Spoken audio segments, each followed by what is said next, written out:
This iconic silhouette of the Egyptian cat is accented by heavy rings of pure gold. Today, we look at these ornaments and see a familiar impulse, the desire to pamper a favorite pet with expensive jewelry. But an ancient Egyptian priest saw something far more dangerous. To them, this bronze form was a containment vessel for a force capable of decapitating the god's enemies, a volatile power that had to be carefully bound. How did an agent of divine slaughter become a fixture of the living room? And what was the specific purpose of piercing its face with the flesh of the gods? Tracing the specific features of this statue reveals how the Egyptians successfully trapped the solar fire of the heavens to protect their own homes. To understand the cat, we have to look at the daily survival of the sun god, Ra. Every night, as the sun traveled through the underworld, it was hunted by Epep, a massive serpent representing the void and eternal darkness. If the serpent swallowed the sun, the world would end. To defend himself, Ra transformed into the great cat of Heliopolis.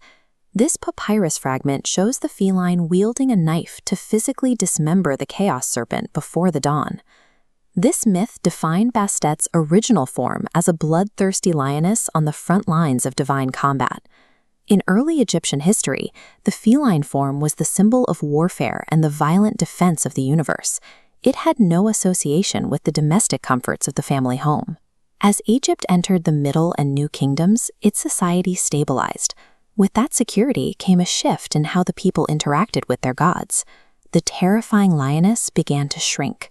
Bastet's image softened, morphing from a predator of the desert into a small, domestic cat-headed goddess.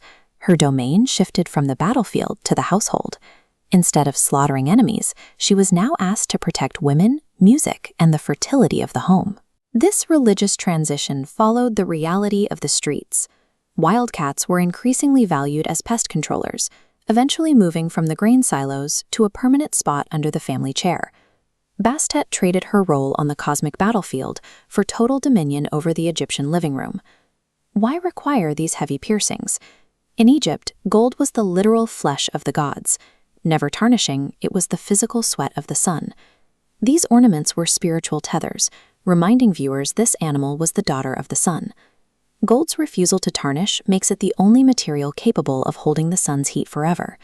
By adorning the bronze with these pieces, the Egyptians ensured the domestic cat remained permanently tethered to the violent, undying power of the sun god.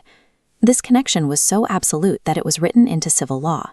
Since cats were living avatars of the divine, harming one, even accidentally, could be a crime punishable by death. When a house cat died, the family entered a period of deep ritual mourning. To signal this loss, every member would shave their eyebrows. At the city of Bubastis, the scale of this devotion was massive. Tens of thousands of cats were mummified, their bodies chemically preserved to ensure they reached the afterlife intact.